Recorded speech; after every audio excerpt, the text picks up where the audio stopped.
What is the purpose then that consciousness has? And how does this maybe relate to its evolutionary origin?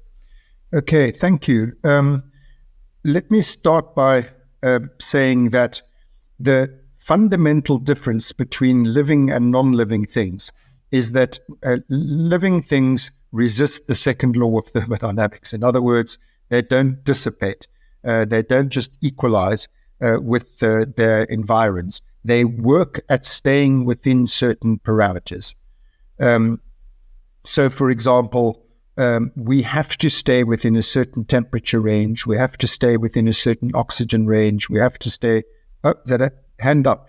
It's a hand. I just wanted to note that in the book when I was reading, I had not made this connection before, that specifically that homeostasis is sort of anti-entropic in a way. And I just thought that this was like a brilliant connection. I loved it. Thank you. Yes. Sorry for cutting you off. No, not at all. I mean, it really is...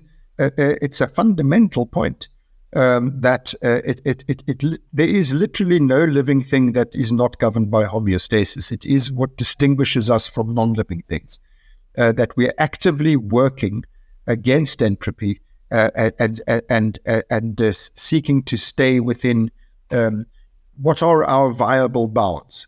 And so homeostasis is what keeps us within those viable bounds. Now, we are born with reflexes or instinctual behaviors that if we move out of, say, for example, you move out of your preferred temperature range, you get too hot, then those reflexes kick in, you perspire and you pant, you breathe more rapidly and shallowly. Those two things cool you down. And the same applies to all the other homeostats, that this is what the autonomic nervous system does. It's got these automatic mechanisms, reflexes, which respond to homeostatic deviations and maintain you in your viable bounds. Now, that's all well and good if you are in the sorts of environmental conditions that those reflexes predict. And if you don't mind, I have to here introduce the word prediction, because that's essentially what reflexes are. They are actions that predict returning. If you perform this action, it is predicted you will return to your viable bounds. But this doesn't always happen. So that's if you're in unexpected, unpredicted environments. So I'll use the example I use in the book. Imagine, well, normally when you breathe, you need your blood oxygen level in relation to your blood carbon dioxide level have to remain in a certain ratio. And you do that very easily. There's a reflex which your brain is constantly monitoring your blood gases, and that reflex expands your intercostal muscles and then lets them go, and then expands and then lets them go. And what that does is it brings in oxygen and it expels carbon dioxide. Brings in oxygen, expels carbon dioxide. You do that all the time automatically until we started speaking about it. Now you weren't aware that you do it. Doesn't need any consciousness. It just happens. But now you find yourself in the unexpected situation of being in a carbon dioxide filled room. You've never been in a burning building before, let alone this particular burning building. You don't know what to do. So what mechanism do you use? At this point, and this is a crucial point, at the point that you move into unexpected circumstances like that, you suddenly become aware of your need for oxygen. We call it air hunger or suffocation alarm. It's a very unpleasant feeling. And the purpose of this, I'll say purpose teleologically, because this is why it was selected in the creature that developed this capacity, developed a massive adaptive advantage, which is that you can feel your way through the problem. If you're aware of how well or badly you're doing in terms of bringing yourself back into homeostasis, then you can predict your demise before it's too late. If say, for example, you go upstairs, you find that there your air hunger gets worse. That's because there's less oxygen there, but it's the feeling that tells you there's less oxygen there. Then you go downstairs and your respiratory distress decreases because there's more oxygen there. That feeling has had a very substantial biological causal consequence, which is that you stayed alive rather than died. So that's the adaptive advantage that feeling bestows. Not to put too fine a point on it, it bestows the capacity for choice. Otherwise, all that the organism could do is stochastic random behavior. So my reflex isn't working, so I behave randomly. And then some subset of the phenotype will randomly do the right thing. They're the ones that will survive and reproduce. All the rest will expire. And then the next generation will have the polymorphism that made that subset of the species do the right thing. And so in future, they will have a new reflex, which bestows advantages on that subset of the species. But remember, it comes at the cost of mass extinction. What feeling bestows is the capacity to do something which enables you to remain within your viable bounds, not randomly, but rather by choice. And any choice has to be grounded in a value system. There has to be some value which makes one action good and another action bad. Otherwise, it's not choice, it's random. So the value system, the value system fundamentally is the value system of the whole of natural selection, namely that it is good to survive and bad to die.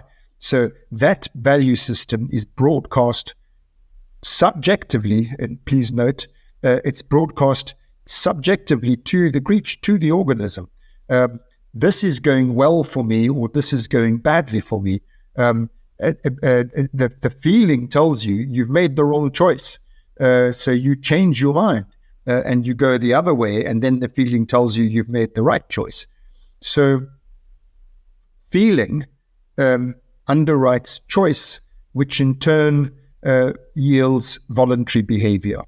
So voluntary behavior is the enormous advantage that feeling contributes. And this is not something epiphenomenal. This is something with massive, as I said earlier, massive biological causal consequences. Nothing could be more biologically consequential than dying. So the prevention of dying is pretty causally consequential as far as living things are concerned. That's what feeling does. That's what it's there for. And I say again what I said earlier about David Chalmers' hard problem. He says that no mechanistic account of any cognitive function will explain in advance why it feels like something. And I emphasize the word cognitive there. That's true. No mechanistic explanation of any cognitive function will explain in advance why it feels like something. But that does not apply to an affective function like feeling. The mechanism of feeling just does explain why it feels like something. There's no point of having a feeling if you don't feel it. It's this becoming aware of how well I'm doing.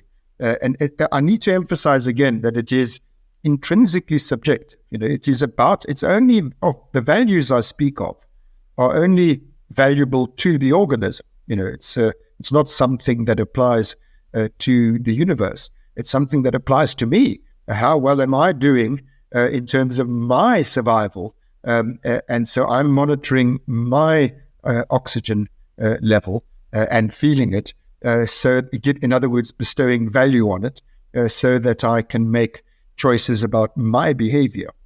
I need to add one further point there, which is that feelings are not just valenced. They also have particular qualities, so that thirst feels different from hunger, feels different from suffocation alarm, feels different from sleepiness, and so on.